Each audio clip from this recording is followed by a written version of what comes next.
Okay, I'm going to do not an emergency broadcast, but emergency update. It is 3 o'clock on the day after Charlie Kirk was assassinated in Utah.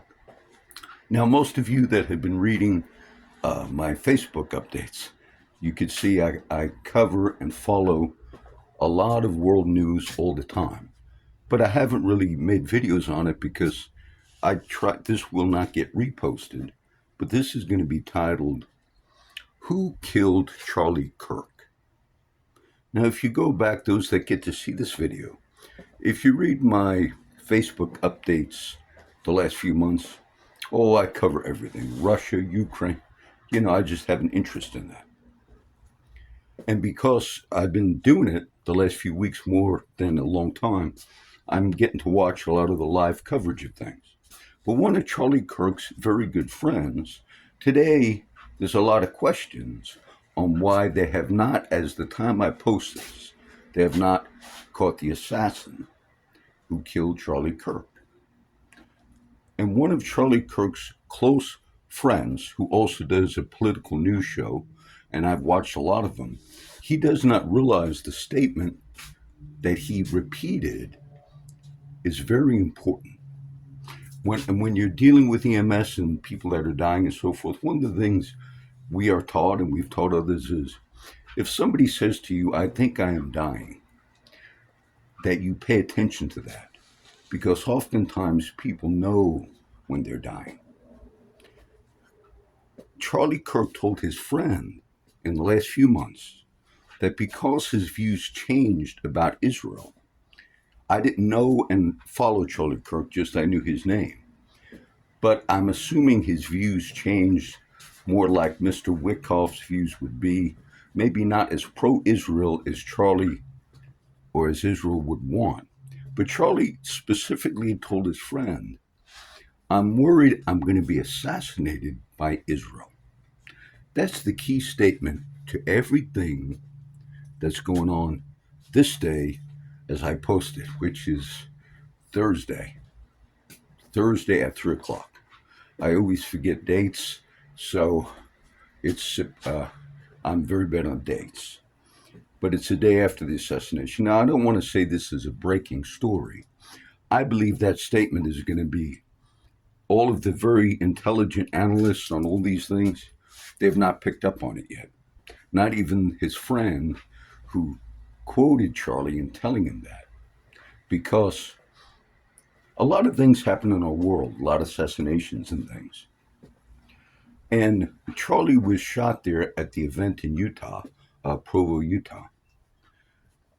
And the shot and the way the shooter was, and there's a picture of him, but most people are saying this was a professionally done hit job or assassination.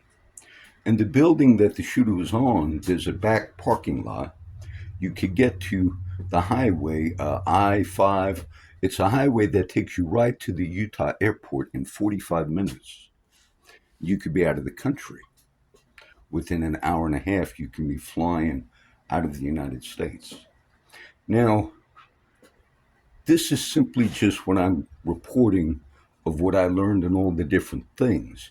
And I would not stop to make a specific video unless I felt like it was a scoop in the way that even Charlie's friend, who has a very popular YouTube channel, and I watch all of these news channels on YouTube and stuff, he said that. And he said that's why Charlie Kirk did indeed have body armor on when he was shot, and it ricocheted and went into Charlie's neck. Now, a professional assassin, when he does something, they look at the whole area, how quickly they could get out of the country. And I was commenting on that on my updates, not realizing that that's exactly what it was, meaning it was a location that you could leave very quickly.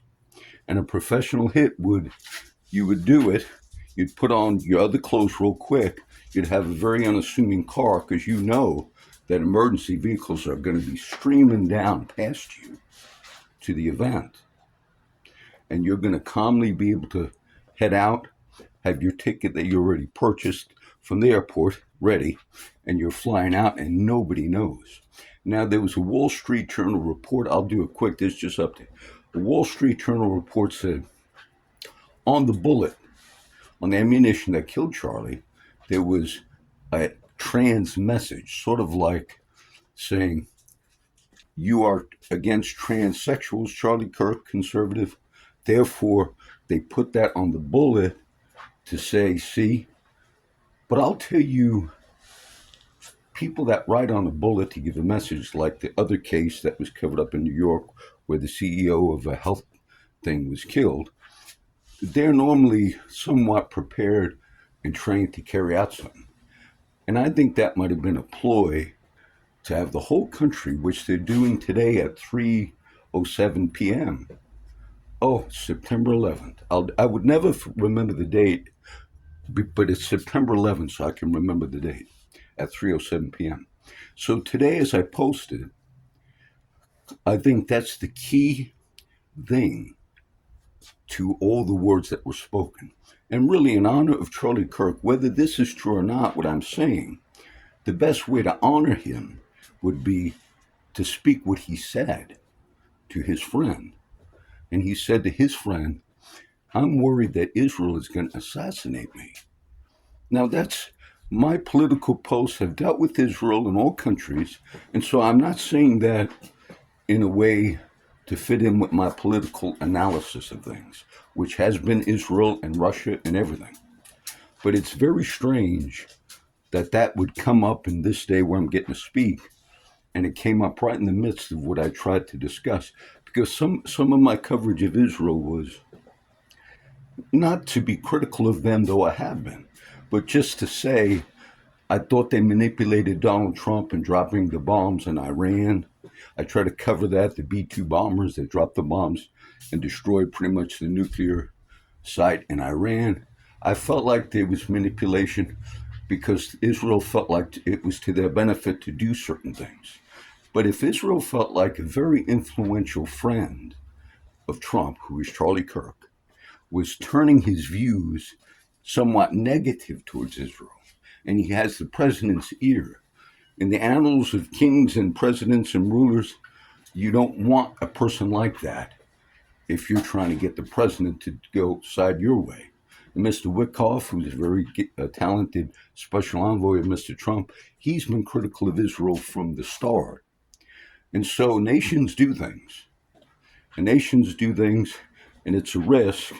But if someone like that did it, they're professionals in that field, sadly, and they would have a deniability, but it'd be very hard to track them down after the fact.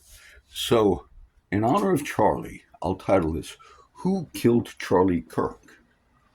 And I believe that that statement is going to make it into the news.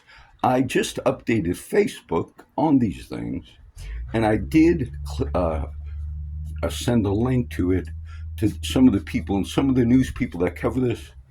They very are aware of all that I teach and cover, and I sent them a link and said, just know what Charlie said. And the positioning of the vehicle of the assassin, meaning where it could be parked or people waiting for him in that parking lot, was right off that highway. I think it's called Interstate 5. This is Utah. And 45 minutes you're at the airport. Now, this is just me giving the latest on it simply because it just happened. I followed all the news on it, and no one has really picked up on that yet. But if they catch the shooter and it's something different, but there's some question why we're not able to catch him yet. And there were a few other people that were looked at and then released already. So it's very possible that the shooter, the assassin, has been out of the country since last night. Right after that shooting, they would get him out. So I do want to bless you guys. I don't make videos on teaching. I got many of those. Those are the most important. But this will just be, the first update I did in a while, okay? Who killed Charlie Kirk? And as of now, remember, he did have body armor on, specifically because he told his friend, "I'm afraid Israel's going to assassinate me." Now, you take those words serious. If I was just espousing a theory on my own, it would be risky to say something like that. But because he said those words, I wanted you to pay attention. That might be the key statement in the news pretty soon. God bless everybody. Let me shut this.